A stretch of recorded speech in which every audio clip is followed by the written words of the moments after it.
ನಾವು ದೊಡ್ಡ ಸ್ಕ್ಯಾಮ್ ಅಲ್ಲಿ ಸಿಕ್ಕಾಕೊಳ್ತಾ ಇದ್ವಿ. ಏನೇನೋ ಬರ್ತಾ ಇದೆ, ನೆಕೆಡ್ ಫೋಟೋಸ್ಗಳು ಬರ್ತಾ ಇದೆ. ಈ ಥರ್ಡ್ ಪಾರ್ಟಿ ವಾಟ್ಸ್ಆಪ್ ಯೂಸ್ ಮಾಡೋದು ತುಂಬಾ ಅಂದ್ರೆ ತುಂಬಾ ದೊಡ್ಡ ತಪ್ಪು. ಹೌದು ಫ್ರೆಂಡ್ಸ್, ಇಡೀ ಜಗತ್ತಲ್ಲೇ ಅತಿ ಹೆಚ್ಚು ವಾಟ್ಸ್ಆಪ್ ಯೂಸ್ ಮಾಡೋದು ಅಂದ್ರೆ ಅದು ನಮ್ಮ ಭಾರತೀಯರೇ. 53.5 ಕೋಟಿ ಜನ ವಾಟ್ಸ್ಆಪ್ ಅನ್ನ ಯೂಸ್ ಮಾಡ್ತಿದ್ದಾರೆ. ಸೊ ಹೀಗಾಗಿ ವಾಟ್ಸ್ಆಪ್ ಅಲ್ಲಿ ಅತಿ ಹೆಚ್ಚು ಸ್ಕ್ಯಾಮ್ ಆಗೋದು ನಮ್ಮ ಭಾರತದಲ್ಲೇ. ಸೊ ದಿನಾಲು ನ್ಯೂಸ್ ಅಲ್ಲಿ, ನ್ಯೂಸ್ ಪೇಪರ್ ಅಲ್ಲಿ ಇದನ್ನೇ ನೋಡ್ತಾ ಇದ್ವಿ. ಯಾರೋ 1 ಲಕ್ಷ ಹಾಕೊಂಡ್ರು, ಯಾರೋ 20 ಲಕ್ಷ ಹೋಗಿರುತ್ತೆ, ಯಾರಿಗೋ UPI ಐಡಿನೇ ಹ್ಯಾಕ್ ಮಾಡಿದ್ರು, ಅಕೌಂಟೇ ಹ್ಯಾಕ್ ಆಯ್ತು. ಇಷ್ಟೇ ಅಲ್ಲದೆ ಅತಿ ಹೆಚ್ಚು ವಾಟ್ಸ್ಆಪ್ ಅಕೌಂಟ್ ಬ್ಯಾನ್ ಆಗೋದು ನಮ್ಮ ಭಾರತದಲ್ಲ. ಹಾಗಾದ್ರೆ ಇದಕ್ಕೆಲ್ಲ ಮೇನ್ ರೀಸನ್ ಏನು? ಏನಕ್ಕೆ ಇಷ್ಟೊಂದು ಅಕೌಂಟ್ಸ್ ಗಳು ಬ್ಯಾನ್ ಆಗ್ತಾ ಇದೆ? ಸ್ಕ್ಯಾಮ್ ಭಾರತದಲ್ಲಿ ಏನಕ್ಕೆ ಜಾಸ್ತಿ ಆಗ್ತಾ ಇದೆ ಅಂತಂದ್ರೆ ಇದಕ್ಕೆ main reason third party WhatsApp applications.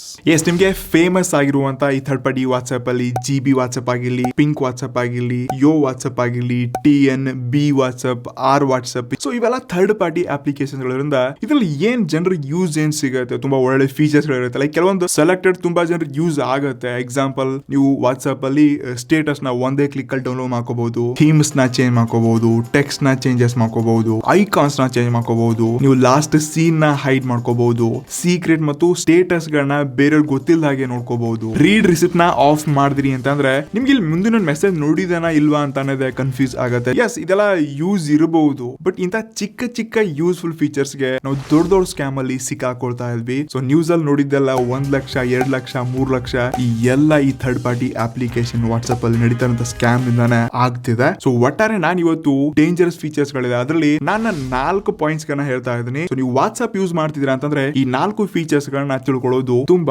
Important. So ಈ ಮೊದಲನೇ ನಂಬರ್ ಇದೆ, ಇಂಪಾರ್ಟೆಂಟ್ ಇದೆ, ಅದು ಸೆಕ್ಯೂರಿಟಿ. ಎಸ್, ನಿಮ್ ಪ್ಲೇ ಸ್ಟೋರ್ ಅಲ್ಲಿ 1000 ಅಪ್ಲಿಕೇಶನ್ ದಿನಾಲು ಪ್ಲೇ ಸ್ಟೋರ್ ಇಂದ ಹೊರಗೆ ಹಾಕತ್ತೆ ಗೂಗಲ್. ರೀಸನ್, ಇವರು ಸೆಕ್ಯೂರಿಟಿ ಪರ್ಪಸ್ ಆಗಿರ್ಲಿ ಅಥವಾ ತಮ್ಮ ಪೇಮೆಂಟ್ ಟರ್ಮ್ಸ್ ಅಂಡ್ ಕಂಡೀಷನ್ ಆಗಿರ್ಲಿ, ಇದು ಗೂಗಲ್ ಪಾಲಿಸಿಗೆ ಮ್ಯಾಚ್ ಆಗಲ್ಲ. ಹೀಗಾಗಿ ಅಪ್ಲಿಕೇಶನ್ಸ್ ದಿನದಿಂದ ದಿನಕ್ಕೆ 1000 ಆಪ್ ಹೊರಗೆ ಹೋಗುತ್ತೆ. ಬಟ್ ಈ ಥರ್ಡ್ ಪಾರ್ಟಿ ಅಪ್ಲಿಕೇಶನ್ಸ್ ಅಲ್ಲಿ ಈ GB ವಾಟ್ಸ್ಆಪ್ ಅವರು, YO, ಪಿಂಕ್ ಇವರೆಲ್ಲ ಪ್ಲೇ ಸ್ಟೋರ್ ಯಾವತ್ತಾದ್ರೂ ಕಾಣಿಸಿದ್ರ? ಯಾವತ್ತೂ ಕಾಣಿಸಿಲ್ಲ. ಸೊ ಇವ್ರ ಅಪ್ಲಿಕೇಶನ್ ಡೌನ್ಲೋಡ್ ಮಾಡಬೇಕಾದ್ರೆ ಡೈರೆಕ್ಟ್ಲಿ ಇವ್ರ ವೆಬ್ಸೈಟ್ ಅಲ್ಲಿ ಡೌನ್ಲೋಡ್ ಮಾಡ್ಕೊಂಡ್ರಿ ಅಂತಂದ್ರೆ ಎಸ್, ಅಲ್ಲಿ ನಿಮ್ಗೆ ಇಲ್ದಿರುವಂತ ಡೇಟಾ ಕ್ಯಾಪ್ಚರ್ ಮಾಡುವ ಹಾಗೆ ಕೋಡಿಂಗ್ ಅದು ಇದು ಕೆಲವೊಂದು ಸೀಕ್ರೆಟ್ ಫೀಚರ್ಸ್ ಇರುತ್ತೆ. ಅದನ್ನೆಲ್ಲ ನಿಮ್ಗೆ ಎಲ್ಲೂ ತೋರಿಸಲ್ಲ ಇವರು. ನೀವು ಯಾವಾಗ ಯೂಸ್ ಮಾಡಕ್ ಸ್ಟಾರ್ಟ್ ಮಾಡ್ತೀರಾ ಅವಾಗ ಒಂದೊಂದೇ ರಿವ್ಯೂಲ್ ಹೊರಗೆ ಬರುತ್ತೆ. ಸೊ ಈ ರೀತಿಯಾಗಿ ಥರ್ಡ್ ಪಾರ್ಟಿ ಅಪ್ಲಿಕೇಶನ್ಸ್ ಗಳಲ್ಲಿ ನೀವು ಏನ್ ಡೇಟಾ ಇದೆ, ನಿಮ್ಮಿಂದ ಏನ್ ಚೋರಿ ಆಗ್ತಾ ಇದೆ, ನಿಮ್ಮಿಂದ ಏನ್ ಹೋಗ್ತಾ ಇದೆ, ಇದ್ರ ಯಾವುದೇ ಡೀಟೇಲ್ಸ್ ಇರಲ್ಲ, ನಂತರ ನಿಮ್ಗೆ ಗೊತ್ತಾಗುತ್ತೆ. ಸೊ ಅದಕ್ಕೆ ಥರ್ಡ್ ಪಾರ್ಟಿ ಅಪ್ಲಿಕೇಶನ್ಸ್ ಗಳು ಯಾವತ್ತು ನಿಮ್ಗೆ ಪ್ಲೇ ಸ್ಟೋರ್ ಅಲ್ಲಿ ಸಿಗಲ್ಲ. ಅದರಿಂದ ನಿಮ್ಗೆ ಏನಾದ್ರು ಮುಂದೆ ಹಾನಿ ಆಗೋದು ಗ್ಯಾರಂಟಿ.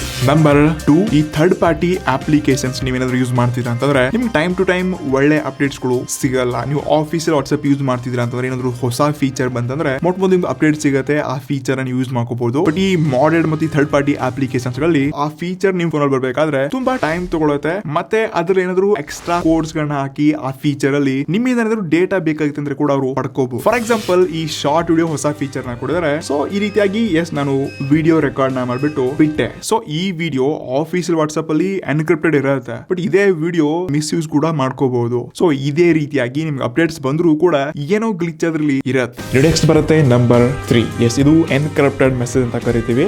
ವಾಟ್ಸ್ಆಪ್ ಅಲ್ಲಿ, ಆಫೀಸ್ ವಾಟ್ಸ್ಆಪ್ ಅಲ್ಲಿ ನೀವು ಮೆಸೇಜ್ ಮಾಡಿದ್ರಿ ಅಂತ ಅಂದ್ರೆ ನಿಮ್ಮ ಮೊಬೈಲ್ ಮೆಸೇಜ್ ಇರುತ್ತೆ, ಅದನ್ನ ಬಿಟ್ರೆ ವಾಟ್ಸ್ಆಪ್ ಸರ್ವರ್ ಅಲ್ಲಿ ಇರುತ್ತೆ, ಅದನ್ನ ಬಿಟ್ರೆ ಥರ್ಡ್ ನೀವು ಯಾರು ಕಳಿಸಿರ್ತೀರಾ ಅವ್ರು ಮಾತ್ರ ಮೆಸೇಜ್ ನ ನೋಡ್ಕೋಬಹುದು. ಸೊ ಇದನ್ನ ಬಿಟ್ರೆ ಬೇರೆ ಯಾರಿಗೂ ನೋಡಕ್ ಆಗಲ್ಲ. ಬಟ್ ಈ ಥರ್ಡ್ ಪಾರ್ಟಿ ಅಪ್ಲಿಕೇಶನ್ಸ್ ಅಲ್ಲಿ ನೀವು ಏನೆಲ್ಲ ಮೆಸೇಜ್ ಮಾಡ್ತಾ ಇದ್ದೀರಾ ಇದು ಎನ್ಕ್ರಿಪ್ಟೆಡ್ ಇರಲ್ಲ. ಸೊ ಹೇಳ್ತಾರೆ, ಬಟ್ ಎಷ್ಟರ ಮಟ್ಟಿಗೆ ಸತ್ಯ ಗೊತ್ತಿರಲ್ಲ. ಖಂಡಿತ ಅದನ್ನ ವಾಟ್ಸ್ಆಪ್, ಈ GB ಥರ್ಡ್ ಪಾರ್ಟಿ ಅಪ್ಲಿಕೇಶನ್ಸ್ ಗಳು ಟ್ರ್ಯಾಕ್ ಮಾಡ್ತಾ ಇರುತ್ತೆ. ಇಲ್ಲಿ ಅತಿ ಇಂಪಾರ್ಟೆಂಟ್ ಥಿಂಗ್ ಅಂತಂದ್ರೆ ನಾವು ವಾಟ್ಸ್ಆಪ್ ಅಲ್ಲಿ ಯಾವ ಡಾಕ್ಯುಮೆಂಟ್ ಕಳ್ಸಲ್ಲ ಹೇಳಿ, ಯಾವ OTP ಕಳ್ಸಲ್ಲ, ಯಾವ ಪಾಸ್ವರ್ಡ್ ಕಳ್ಸಲ್ಲ, ಯಾವ ID ಕಳ್ಸಲ್ಲ, ಎಲ್ಲ ಡೀಟೇಲ್ಸ್ ಗಳು ಆಲ್ಮೋಸ್ಟ್ ವಾಟ್ಸ್ಆಪ್ ಅಲ್ಲಿ ಇರುತ್ತೆ. ಸೊ ಇದರಿಂದಾನೇ ಅತಿ ಹೆಚ್ಚು ಸ್ಕ್ಯಾಮ್ ಆಗ್ತಾ ಇರೋದು. ಫಾರ್ ಎಕ್ಸಾಂಪಲ್, ನೀವೇನೋ ಒಂದು ನಿಮ್ಮ ID ಪ್ರೂಫ್ ನ ಹಾಕಿದ್ರೆ ಅವ್ರಿಗೆ ID ಪ್ರೂಫ್ ಸಿಗುತ್ತೆ, ಅದ್ರ ಮೇಲೆ ನಿಮ್ ನಂಬರ್ ಇರುತ್ತೆ, ನಿಮ್ಮ ಅಡ್ರೆಸ್ ಇರುತ್ತೆ, ಡೀಟೇಲ್ಸ್ ಗಳಿರುತ್ತೆ. ಇನ್ನು OTP ಸ್ಕ್ಯಾಮ್, ದುಡ್ಡು, ಬ್ಯಾಂಕ್ ID, ಪಾಸ್ವರ್ಡ್ ನ ಕೂಡ ನಾವು ಕಳಿಸಿದೀವಿ ಅಂತಂದ್ರೆ ಇನ್ನೇನ್ ಬೇಕು ಈ ಸ್ಕ್ಯಾಮರ್ಸ್ಗೆ. ಸೊ ಇದೇ ಒಂದು ದೊಡ್ಡ ಸಮಸ್ಯೆ ಮುಂದಿನ ದಿನದಲ್ಲಿ ಕಾಣ್ತೀವಿ. ಸೊ ದಯವಿಟ್ಟು ಯಾವತ್ತು ನಿಮ್ಮ ವಾಟ್ಸ್ಆಪ್ ಚಾಟ್ ಅಲ್ಲಿ ಬೇರೆಯವ್ರ ಜೊತೆಗೆ ಅಥವಾ ನಿಮ್ ಪರ್ಸನಲ್ ಡಾಕ್ಯುಮೆಂಟ್ಸ್ ಸೇವ್ ಮಾಡ್ಕೊಳ್ಳೋಕೆ ವಾಟ್ಸ್ಆಪ್ ಎಲ್ಲ ಯೂಸ್ ಮಾಡಕ್ ಹೋಗ್ಬಿಡಿ. ಅದ್ರಲ್ಲೂ ಈ ಥರ್ಡ್ ಪಾರ್ಟಿ ವಾಟ್ಸ್ಆಪ್ ಯೂಸ್ ಮಾಡೋದು ತುಂಬಾ ಅಂದ್ರೆ ತುಂಬಾ ದೊಡ್ಡ ತಪ್ಪು. ಸೊ ಈ ತಪ್ಪನ್ನ ಮಾಡಬೇಡಿ.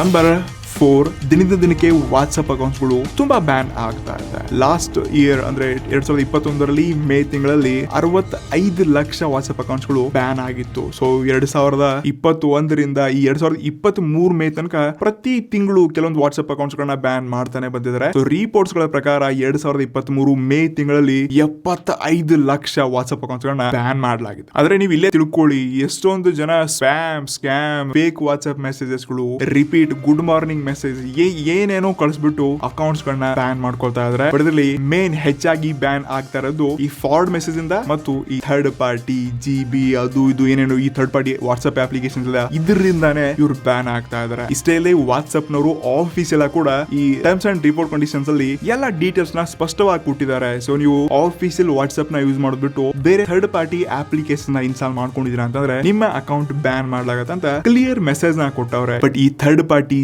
GB ಈ ವಾಟ್ಸ್ಆಪ್ ಗಳನ್ನ ಯೂಸ್ ಮಾಡೋದು ನಮ್ ಜನ ಬಿಡ್ತಾ ಇಲ್ಲ. ದಿನಾಲು ವಾಟ್ಸ್ಆಪ್ ಅಕೌಂಟ್ ನ ಕಳ್ಕೊಳ್ತಿದ್ದಾರೆ. ಇದು ನಮ್ ಜನರ ಮತ್ತೊಂದು ಅದ್ಭುತ ಕರಾಳ ಸತ್ಯ ಅನ್ಕೋಬಹುದು ಅಥವಾ ಏನೋ ಕಾಮಿಡಿ ವಿಷಯ ಅಂತ ಅನ್ಕೋಬಹುದು. ನಮ್ ಜನ ಹೆಂಗೆಪ್ಪ ಅಂತಂದ್ರೆ ನಾನ್ GB ವಾಟ್ಸ್ಆಪ್ ಯೂಸ್ ಮಾಡ್ತಿದ್ದೀನಿ ಗುರು, FM ವಾಟ್ಸ್ಆಪ್ ಯೂಸ್ ಮಾಡ್ತಿದ್ದೀನಿ, ಪಿಂಕ್ ವಾಟ್ಸ್ಆಪ್ ಯೂಸ್ ಮಾಡ್ತಿದ್ದೀನಿ, ಇದು ಹೆಂಗ್ ವಾಟ್ಸ್ಆಪ್ ಅವ್ರಿಗೆ ಗೊತ್ತಾಗುತ್ತೆ ಇದನ್ನ ವಾಟ್ಸ್ಆಪ್ ಅವ್ರ ಅಪ್ಲಿಕೇಶನ್. ಎಸ್, ಈ ರೀತಿ ತುಂಬಾ ಜನ ಅನ್ಕೊಂಡಿರ್ತಾರೆ, ಕಮೆಂಟ್ ಬಾಕ್ಸ್ ಅಲ್ಲಿ ಕೂಡ ಬಂದಿರ್ತಾರೆ. ಎಸ್, ಇವ್ರಿಗೆಲ್ಲ ನಾನು ಹೇಳಕ್ ಇಷ್ಟಪಡ್ತಾ ಇದ್ದೀನಿ. ಸೊ ನೀವು GB ವಾಟ್ಸ್ಆಪ್ ಇದ್ರಲ್ಲಿ ಇದೆ ಅಂತ ಅನ್ಕೊಳ್ಳಿ. ಸೊ ನಾನು ಈ ಮೆಸೇಜ್ ಅನ್ನ ನಾನು ಮತ್ತೊಂದು ವಾಟ್ಸ್ಆಪ್ ಕಳಿಸ್ತೀನಿ. ನನ್ನ ಫ್ರೆಂಡ್ ಇವನು ನಾರ್ಮಲ್ ಆಫೀಸ್ ವಾಟ್ಸ್ಆಪ್ ಯೂಸ್ ಮಾಡ್ತಿದ್ದಾನೆ. ಸೊ ಇದರಿಂದ ಮೆಸೇಜ್ ಇದಕ್ಕೆ ಹೋಯ್ತು ಅಂತಂದ್ರೆ ಆಬ್ವಿಯಸ್ಲಿ ಇವರ ನೆಟ್ವರ್ಕ್ ಬೇರೆ, ಇವ್ರ ನೆಟ್ವರ್ಕ್ ಬೇರೆ. ಸೊ ಈ ಮೆಸೇಜ್ ಸ್ಟೋರ್ ಆಗಿರುತ್ತೆ. ಸೊ ಈ ಮೆಸೇಜ್ ಅನ್ನ ನೋಡ್ಬಿಟ್ಟು ಥರ್ಡ್ ಪಾರ್ಟಿ ಅಪ್ಲಿಕೇಶನ್ ಇಂದ ಆಫೀಸ್ ವಾಟ್ಸ್ಆಪ್ ಮೆಸೇಜ್ ಬಂತಂದ್ರೆ ಆಬ್ವಿಯಸ್ಲಿ ವಾಟ್ಸ್ಆಪ್ ಅವ್ರಿಗೆ ಇದು ಹೊರಗಡೆಯಿಂದ ಮೆಸೇಜ್ ಬರ್ತದೆ ಅಂತ ಗೊತ್ತಾಗತ್ತೆ. ಸೊ ಇಂಥ ಟೈಮಲ್ಲಿ ಇದು ಯಾವ್ದಪ್ಪ ಬೇರೆ ಅಪ್ಲಿಕೇಶನ್ ಅಂದ್ಬಿಟ್ಟು ಡೈರೆಕ್ಟ್ಲಿ ಕೆಲವೊಂದ್ ದಿವಸ ನೋಡ್ಬಿಟ್ಟು ನಿಮ್ಗೊಂದು ರಿಪೋರ್ಟೆಡ್ ಅಂತ ಹೇಳ್ಬಿಟ್ಟು ಮೆಸೇಜ್ ಬರುತ್ತೆ. ನೆಕ್ಸ್ಟ್ ಒಂದೆರಡು ದಿವಸಗಳಲ್ಲಿ ಸಡನ್ಲಿ ಡೈರೆಕ್ಟ್ ಆಗಿ ನಿಮ್ಮ ಅಕೌಂಟ್ ಖಾಲಿ ಕೂಡ ಆಗತ್ತೆ. ಖಾಲಿ ಅಂತಂದ್ರೆ ಅಕೌಂಟ್ ಬ್ಯಾನ್ ಆಗತ್ತೆ.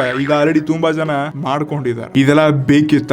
ಸೊ ಯಾವ್ದೋ ಒಂದು ಸ್ಟೇಟಸ್ ಡೌನ್ಲೋಡ್ ಮಾಡೋಕೆ, ಲಾಸ್ಟ್ ಸೀನ್ ಹೈಡ್ ಮಾಡೋಕೆ ನಮ್ಮ ವಾಟ್ಸ್ಆಪ್ ಆಫೀಸಿಯಲ್ ಎಷ್ಟೋ ದಿವಸಗಳಿಂದ ಆಫೀಸಿಯಲ್ ನಂಬರ್ ಇರುತ್ತೆ, ಲಾಂಗ್ ಟರ್ಮ್ ಯೂಸ್ ಮಾಡ್ತಿರ್ತಾರೆ. ಸಡನ್ಲಿ ಅಕೌಂಟೇ ಹೋಯ್ತು, ಮತ್ತೆ ಅದನ್ನ ನೀವು ರಿಕವರ್ ಮಾಡ್ಕೋದು ಅಷ್ಟೊಂದು ಈಸಿ ಅಲ್ಲ. ನೀವು ತಪ್ಪು ಮಾಡಿದಿರಾ ಅಂತಂದ್ರೆ ನಿಮ್ಮ ಅಕೌಂಟ್ ಅಷ್ಟೊಂದು ಈಸಿಯಾಗಿ ರಿಕವರ್ ಕೂಡ ಆಗಲ್ಲ. ಸೊ ಕೊನೆಯದಾಗಿ ನಾನ್ ಹೇಳೋದು ಇಷ್ಟೇ, ನಾವು ದಿನಾಲು ನ್ಯೂಸ್ ಅಲ್ಲಿ ನೋಡ್ತಾ ಇದ್ವಿ, ವಾಟ್ಸ್ಆಪ್ ಅಲ್ಲಿ ಇಷ್ಟೊಂದು ದುಡ್ಡು ಹೋಯ್ತು, ಯಾರೋ ಅಕೌಂಟ್ ನ ಹ್ಯಾಕ್ ಮಾಡಿದ್ರು, ಬ್ಯಾಂಕ್ ಅಕೌಂಟ್ ಖಾಲಿ ಆಯ್ತು. ಸೊ ಈ ಸ್ಕ್ಯಾಮ್ ನ್ಯೂಸ್ ಗಳನ್ನ ನಾವು ದಿನಾಲು ನೋಡ್ತಾ ಬಂದಿದ್ವಿ. ಬಟ್ ನಮ್ಮಲ್ಲಿ ನಾವು ಏನು ಚೇಂಜಸ್ ಮಾಡ್ಕೊಳ್ತಾ ಇಲ್ಲ. ಇದಕ್ಕೆಲ್ಲ ನಿಮ್ಮ ವಾಟ್ಸ್ಆಪ್ ಕನೆಕ್ಷನ್ ಇದೆ. ಸೊ ನೀವೆಲ್ಲೋ ಪಾಸ್ವರ್ಡ್ ಶೇರ್ ಮಾಡಿರ್ತೀರಾ, ಎಲ್ಲೋ ಲಿಂಕ್ಸ್ ಮೇಲೆ ಕ್ಲಿಕ್ ಮಾಡಿರ್ತೀರಾ, ಯಾವ್ದು ವರ್ಷಗಳಿಂದ ನೀವೇನೋ ಮಾಡಿರ್ತೀರಾ, ಆ ಡೇಟಾ ಇವಾಗ ಅವ್ರು ಸಿಗ್ಬಿಟ್ಟು ಅದನ್ನ ಅವರೆಲ್ಲ ಕ್ಲಿಯರ್ ಆಗಿ ಮಾಡ್ಕೊಡ್ತಿರ್ತಾರೆ. ಸ್ಪ್ಯಾಮರ್ಸ್ ಮತ್ತು ಸ್ಕ್ಯಾಮರ್ಸ್ ಇರ್ತಾರೆ. ಸೊ ದಯವಿಟ್ಟು ನಿಮ್ಮಲ್ಲಿ ಯಾರಾದ್ರೂ ಈ GB WhatsApp third party applications ಬೇರೆ ಬೇರೆ ಏನೇನೋ ಇರುತ್ತೆ ಇದನ್ನ ಇನ್ಸ್ಟಾಲ್ ಮಾಡ್ಕೊಂಡು ಯೂಸ್ ಮಾಡ್ತೀರಾ ಅಂತಂದ್ರೆ ಮೊದಲು ಅದನ್ನ ಅನ್ಇನ್ಸ್ಟಾಲ್ ಮಾಡಿ. ನಾವು ಸೆಕ್ಯೂರ್ ಆಗಿಲ್ಲ. ಸೊ ಈ ದುಡ್ಡು ಒಂದು ಮ್ಯಾಟರ್ ಸೈಡ್ ಇಟ್ಬಿಟ್ಟು ಇವಾಗ AI ಟೂಲ್ಸ್ ಗಳಲ್ಲಿ ಯಾವ್ದೋ ಫೋಟೋ ಎಲ್ಲೋ ಅಪ್ಲೋಡ್ ಮಾಡಿದ್ರೆ ಏನೇನೋ ಬರ್ತಾ ಇದೆ, ನೆಕ್ಡ್ ಫೋಟೋಸ್ ಗಳು ಬರ್ತಾ ಇದೆ. ಸೊ ಇಂಥ ಟೈಮಲ್ಲಿ ನೀವು ಫುಲ್ ವಿಡಿಯೋ ಕಾಲ್ಗಳು, ಪರ್ಸನಲ್ ಚಾಟ್ಸ್ ಗಳಿರುತ್ತೆ, ಪರ್ಸನಲ್ ಫೋಟೋಸ್ ಗಳಿರುತ್ತೆ. ಇದೆಲ್ಲ ಯಾರೆಲ್ಲ ನೋಡ್ತಾ ಇದ್ರೆ ಎಲ್ಲೆಲ್ಲ ಹೋಗ್ತಾ ಇದೆ ಗೊತ್ತಾಗಲ್ಲ. ನಂತರ ಒಂಥರ ಏನೋ ನಿಮ್ದು ಒರಿಜಿನಲ್ ಫೋಟೋನ ಲೀಕ್ ಆಯ್ತು, ಇದನ್ನ ನಾನ್ ಮಾಡ್ಲಿಯಪ್ಪ AI ಅವ್ರು ಮಾಡಿದಾರೆ ಅಲ್ಲಿ ಇಲ್ಲಿ ಅಂತ ಹೇಳ್ಬಿಟ್ಟು. ಸೊ ಈ ರೀತಿ ಕೂಡ ಆಗುವಂತ ತುಂಬಾ ಸಾಧ್ಯತೆಗಳಿದೆ. ಸೊ ದಯವಿಟ್ಟು ಪ್ರತಿಯೊಬ್ಬ ಈ GB ವಾಟ್ಸ್ಆಪ್, ಪಿಂಕ್ ವಾಟ್ಸ್ಆಪ್ ಯಾರು ಯೂಸ್ ಮಾಡ್ತಿದ್ದಾರೆ ಸೊ ಅವ್ರಿಗೆಲ್ಲ ಶೇರ್ ಮಾಡಿ, ಎಲ್ಲರಿಗೂ ಒಂದು ಒಳ್ಳೆ ಫೀಡ್ಬ್ಯಾಕ್ ಸಿಗಲಿ ಅಂತ ಅನ್ಕೋತೀನಿ. ಸೊ ಬಾಕಿ ನಿಮ್ಗೆ ಅನ್ಸುತ್ತೆ ಈ ವಾಟ್ಸ್ಆಪ್ ಸ್ಕ್ಯಾಮ್, ಈ ಸ್ಪ್ಯಾಮ್ ಬಗ್ಗೆ ಕಮೆಂಟ್ ಮಾಡಿ. ಇನ್ನೊಂದು ವಿಡಿಯೋ ಇಲ್ಲ. ನಮಸ್ಕಾರ.